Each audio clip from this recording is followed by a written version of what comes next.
আসসালামু আলাইকুম, শুভ সকাল। সবাইকে স্বাগত জানাচ্ছি আমার দেশ লিড নিউজে। সঙ্গে আছি তামান্না মিনহাজ। আমাদের আজকের লিড নিউজের শিরোনাম, সংসদ নির্বাচন ও গণভোট 12ই ফেব্রুয়ারি। চলুন দর্শক, জেনে নেওয়া যাক লিড নিউজটির বিস্তারিত।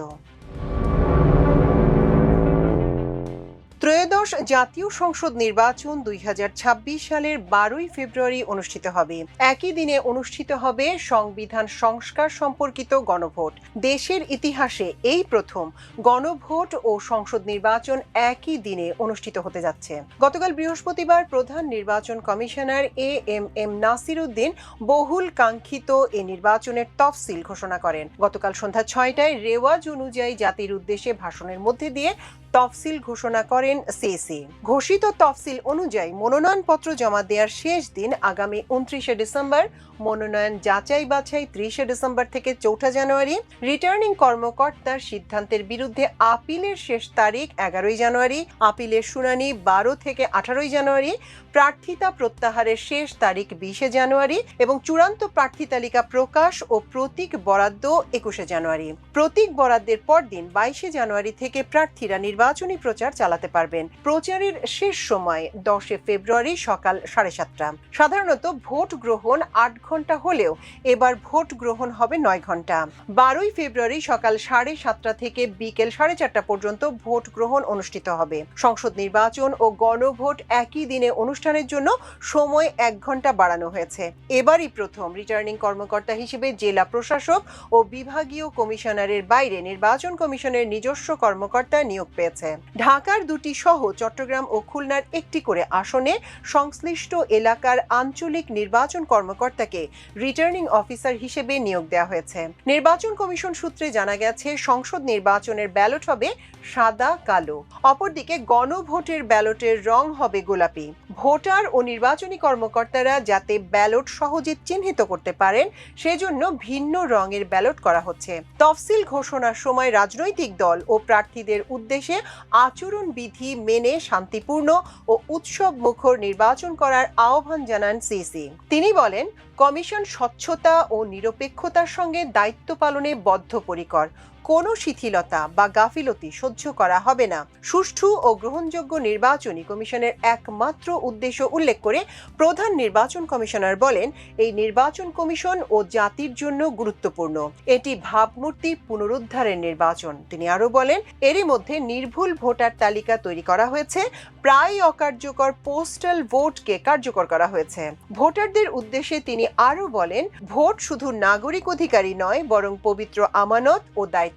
সবাই এ দায়িত্ব সচেতনভাবে পালন করবেন বলে বিশ্বাস করি। যে কোনো ভয়ভীতি, প্রলোভন, প্রবঞ্চনা এবং সীমাবদ্ধতার ঊর্ধ্বে উঠে নিঃসংকোচে ভোটাধিকার প্রয়োগ করতে তিনি ভোটারদের প্রতি আহ্বান জানান। তিনি বলেন, ভোটারদের নিরাপদ ও উৎসবমুখর অংশগ্রহণ কল্পে সংশ্লিষ্ট সব প্রতিষ্ঠান ও বাহিনী কাজ করবে। সবাই আনন্দ ও নির্ভয়ে ভোট কেন্দ্রে গিয়ে ভোট প্রদান করবেন। ভোটারদের উদ্দেশ্য করে তিনি আরো বলেন, ধর্ম, গোত্র, গোষ্ঠী, লিঙ্গ নির্বিশেষে সবাই এ আনন্দ আয়োজনে অংশগ্রহণ করুন। পরিবারের প্রতিবন্ধী, বয়স্ক ও সন্তান সম্ভবা মা সহ সবাইকে নিয়ে ভোট দিতে আসুন। আমি আশা করি আপনাদের স্বতঃস্ফূর্ত অংশগ্রহণের মাধ্যমে আগামী 12ই ফেব্রুয়ারি ভোটের অনুষ্ঠান উৎসবে রূপ নেবে। ভোটের সময় অপতথ্যের বিস্তার নিয়ে সতর্ক করে সিসি বলেন, বর্তমান সময়ে সামাজিক যোগাযোগ মাধ্যমে বিভিন্ন বিভ্রান্তিমূলক তথ্য ছড়ানো হয়ে থাকে। বিশেষ করে কৃত্রিম বুদ্ধিমত্তা ব্যবহার করে অসত্য তথ্য ও অপতথ্যের বিস্তার দিন দিন বেড়ে চলেছে। প্রতিপক্ষ দল ও প্রার্থীকে হেয় করার পাশাপাশি নারীদের প্রতি বিদ্বেষমূলক প্রচারণা আমাদের ঐতিহ্যকে ক্ষুণ্ণ করে এবং নির্বাচনকে কলুষিত করে। দেশের প্রচলিত আইন অনুযায়ী এগুলো রোধে প্রয়োজনীয় ব্যবস্থা গ্রহণ করা হবে। সবার প্রতি আমার বিশেষ অনুরোধ, অসত্য এবং অসৎ উদ্দেশ্যে প্রচারিত কোনো তথ্যে কান দেবেন না, গ্রহণ করবেন না। মনে রাখবেন, অসত্য তথ্য শেয়ার করাও শাস্তিযোগ্য অপরাধ। নির্বাচনের দায়িত্ব পালন করতে যাওয়া কর্মকর্তাদের উদ্দেশ্যে তিনি বলেন, নির্বাচন কমিশন স্বচ্ছতা, নিরপেক্ষতা এবং দৃঢ়তার সঙ্গে দায়িত্ব পালনে বদ্ধপরিকর। কমিশনের অংশ হিসেবে আপনারা নির্ভয়ে, সততা ও নিরপেক্ষতার সঙ্গে দায়িত্ব পালন করবেন। মনে রাখবেন, এ ব্যাপারে কোনো শিথিলতা বা গাফিলতি সহ্য করা হবে না। সিইসি তার ভাষণে উল্লেখ করেন, এবারই প্রথমবারের মতো জাতীয় সংসদ নির্বাচন ও গণভোট একই দিনে অনুষ্ঠিত হতে যাচ্ছে, যা জাতির জন্য এক নতুন অভিজ্ঞতা।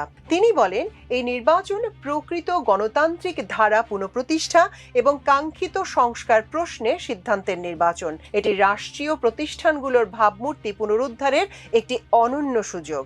এবারের নির্বাচনে প্রথমবারের মতো প্রবাসী বাংলাদেশিরা ভোটাধিকার প্রয়োগের সুযোগ পাচ্ছেন। প্রবাসীরা পোস্টাল ভোট বিডি অ্যাপের মাধ্যমে আগামী 25শে ডিসেম্বর পর্যন্ত নিবন্ধনের সুযোগ পাবেন।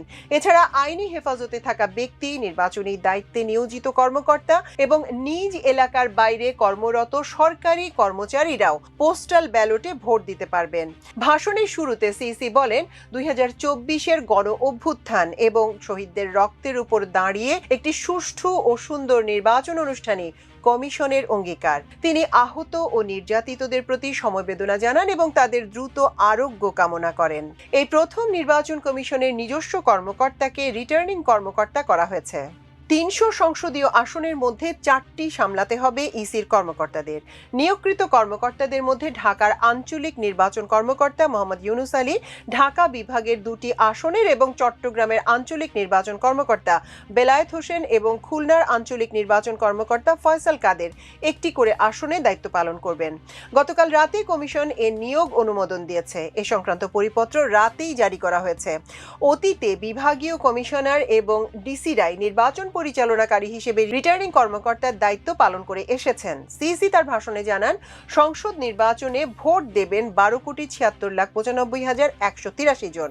এই ভোটারদের মধ্যে পুরুষ 6,48,14,907 জন, নারী 6,28,79,042 জন এবং তৃতীয় লিঙ্গের ভোটার 1,234 জন। সর্বশেষ দ্বাদশ জাতীয় সংসদ নির্বাচনে এ সংখ্যা ছিল 11,96,91,633 জন। গত এক বছরে প্রায় 45 লাখ বাদ পড়া ভোটারকে তালিকায় অন্তর্ভুক্ত করা হয়েছে এবং 21 লাখের বেশি মৃত ভোটারকে বাদ দেওয়া হয়েছে। এছাড়া নারী ভোটারদের অন্তর্ভুক্তির মাধ্যমে নারী পুরুষ ভোটের ব্যবধান 29 লাখ থেকে উল্লেখযোগ্যভাবে কমিয়ে আনা হয়েছে। ভোটার হওয়ার যোগ্যতার তারিখ পরিবর্তন করায় 31শে অক্টোবর পর্যন্ত যোগ্য তরুণরা এবার ভোট দিতে পারবেন। এদিকে এই নির্বাচনে ভোট কেন্দ্র চূড়ান্ত করা হয়েছে 42,761 এবং ভোট কক্ষ 2,44,649টি। এর মধ্যে পুরুষ ভোট কক্ষ 1,15,137টি এবং নারী ভোট কক্ষ 1,29,602টি। তবে 2 ভোট একসঙ্গে হওয়ায় গোপন কক্ষ অর্থাৎ ভোট প্রদানের কক্ষ বাড়ানোর পরিকল্পনা করছে নির্বাচন কমিশন। ইসিতে নিবন্ধিত রাজনৈতিক দলগুলোই কেবল দলীয় প্রতীকে জাতীয় সংসদ নির্বাচনে অংশ নিতে পারবে। এখন ইসিতে নিবন্ধিত দল আছে 56টি। এর মধ্যে রাজনৈতিক কর্মকাণ্ড নিষিদ্ধ থাকায় আওয়ামী লীগের নিবন্ধন স্থগিত আছে। নিবন্ধন স্থগিত থাকা দল নির্বাচনে অংশ নিতে পারে না। নিবন্ধিত অন্য দলগুলো এই নির্বাচনে অংশ নেওয়ার সুযোগ পাবে। এর বাইরে প্রার্থী হওয়ার যোগ্য যে কোনো ব্যক্তি স্বতন্ত্র প্রার্থী হতে পারবেন। 2024 সালের 5ই আগস্ট আওয়ামী লীগ সরকারের পতন হয়। এরপর 8ই আগস্ট অধ্যাপক ডক্টর মোহাম্মদ ইউনুসের নেতৃত্বাধীন অন্তর্বর্তী সরকারের যাত্রা শুরু হয়। এ সরকারের বর্ষপূর্তির প্রাক্কালে 2025 সালের জুলাই গণ অভ্যুত্থান দিবস উপলক্ষে জাতির উদ্দেশ্যে ভাষণে প্রধান উপদেষ্টা ঘোষণা দেন, ফেব্রুয়ারির প্রথমার্ধে ত্রয়োদশ জাতীয় সংসদ নির্বাচন হবে। পরে জুলাই সনদ বাস্তবায়নের জন্য গণভোটের সিদ্ধান্ত হয়।